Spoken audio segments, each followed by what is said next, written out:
ദൈവനാമം മഹത്വപ്പെടട്ടെ. കർത്താവിൽ പ്രിയ വിശ്വാസികളുടെ സമൂഹമേ,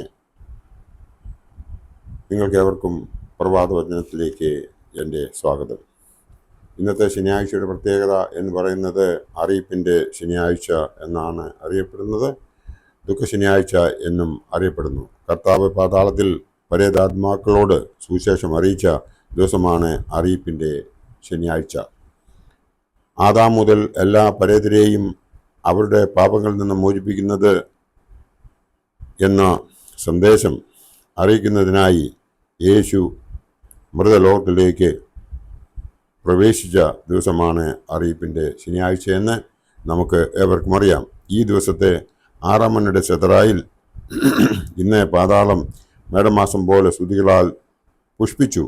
ഇന്ന് മരണത്തെ ബന്ധിച്ച് ആദാമിനെ മോചിപ്പിച്ചത് കണ്ടിട്ട് ശവക്കല്ലറകൾ ദുഃഖിച്ചു.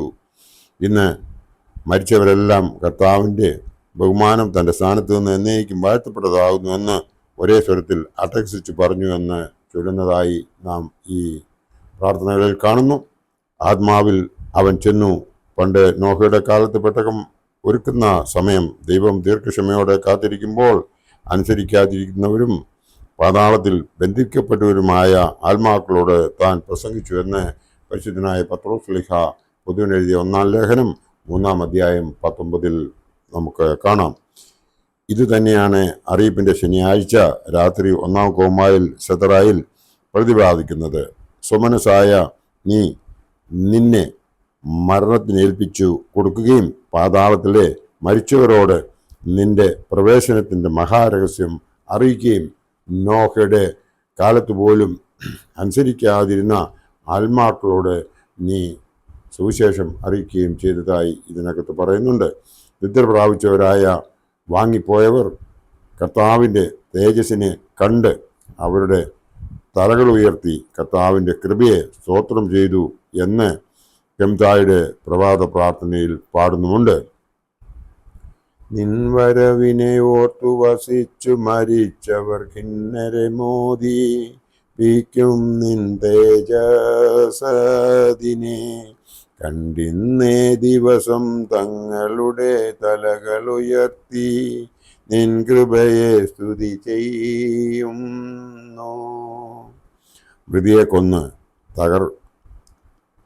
തകർത്ത പാതാളത്തിൻ്റെ വാതിൽ എന്ന പ്രയോഗം കർത്താവിൻ്റെ പാതാള പ്രവേശനത്തെ പ്രഖ്യാപിക്കുന്നതായി നമുക്ക് ഇവിടെ കാണുവാൻ സാധിക്കും. വിഴുങ്ങുന്ന പാതാളത്തിലേക്ക് തൻ്റെ ആത്മാവിനാൽ ഇറങ്ങി അവിടെ മരിച്ചവരുടെ ഉയർപ്പിനെ പ്രസംഗിച്ച മരണത്തിൻ്റെയും നിര്യാണത്തിൻ്റെയും നാഥ നിനക്ക് സ്തുതി എന്ന് രാത്രി 3-ാം കോമായുടെ സെതറായിൽ ചൊല്ലുന്നുണ്ട്. ആ പ്രവേശനത്തിങ്കിൽ സങ്കീർത്തനക്കാരൻ ഇപ്രകാരം പറയുന്നു: വാതിലുകളെ നിങ്ങളുടെ തലകളെ ഉയർത്തുവീൻ, മഹത്വത്തിൻ്റെ രാജാവ് പ്രവേശിക്കട്ടെ. സൈന്യങ്ങളുടെ കർത്താവ് താൻ തന്നെ എന്നേക്കും മഹത്വത്തിൻ്റെ രാജാവാകുന്നു എന്ന് ആ ഭാഗത്ത് പ്രാർത്ഥിക്കുന്നു. ഇത് 24-ാം സങ്കീർത്തനം 7-ാം വാക്യം മുതൽ 10-ാം വാക്യം വരെ നോക്കുമ്പോൾ നമുക്കിത് വളരെ ക്ലിയർ ആയിട്ട് മനസ്സിലാക്കുവാൻ സാധിക്കും. ഇന്നത്തെ ഏവൻഗെലിയോൻ, അതായത് വിശുദ്ധ കുർബാനയിൽ ഏവൻഗെലിയോൻ വേദഭാഗം വായിക്കുന്നത് വിശുദ്ധ യോഹന്നാൻ ശ്ലീഹായുടെ രക്ഷാസുവിശേഷം 19-ാം അധ്യായം 31 മുതൽ 42 വരെയുള്ള ഭാഗമാണ്. ഇതിൽ അരിമത്യായിലെ ജോസഫ് യേശുവിൻ്റെ ശരീരം എടുക്കുന്നതിന് പിലാത്തോസിനോട് അനുവാദം ചോദിച്ചു. നിക്കോദിമോസ് ഏകദേശം 100 റാത്തൽ മൂറും അകിലും കൊണ്ടുവന്ന് യേശുവിൻ്റെ ശരീരം അടക്കം ചെയ്ത് എന്ന് രേഖപ്പെടുത്തിയിരിക്കുന്നു. മത്തായി ശ്ലീഹ എഴുതിയ സുവിശേഷം 27-ന്റെ 57-ാം വാക്യം മുതൽ 60 വരെയും, മർക്കോസ് എവൻഗേലിയോസ് എഴുതിയ സുവിശേഷം 15-ാം അധ്യായം 42 മുതൽ 46 വരെയും, യോഹന്നാൻ ശ്ലീഹ എഴുതിയ രക്ഷാസുവിശേഷം 19-ാം അധ്യായം 38 മുതൽ 42 വരെയും ഇതിനെക്കുറിച്ച് എടുത്ത് പറഞ്ഞിരിക്കുന്നു. അമരിത്യാക്കാരൻ ജോസഫ് വളരെ സമ്പന്നനായിരുന്നു. മത്തായി ശ്ലീഹായുടെ രക്ഷാസുവിശേഷം 27-ന്റെ 57, ശ്രേഷ്ഠമന്ത്രിയും ദൈവരാജ്യത്തെ കാത്തിരുന്നവനുമായിരുന്നു ജോസഫ്. മർക്കോസ് 15-ന്റെ 42-43 ഭാഗങ്ങൾ. ജോസഫ് പാറയിൽ കുഴിച്ച സ്വന്തം കല്ലറയിലാണ് യേശുവിനെ അടക്കം ചെയ്തത്.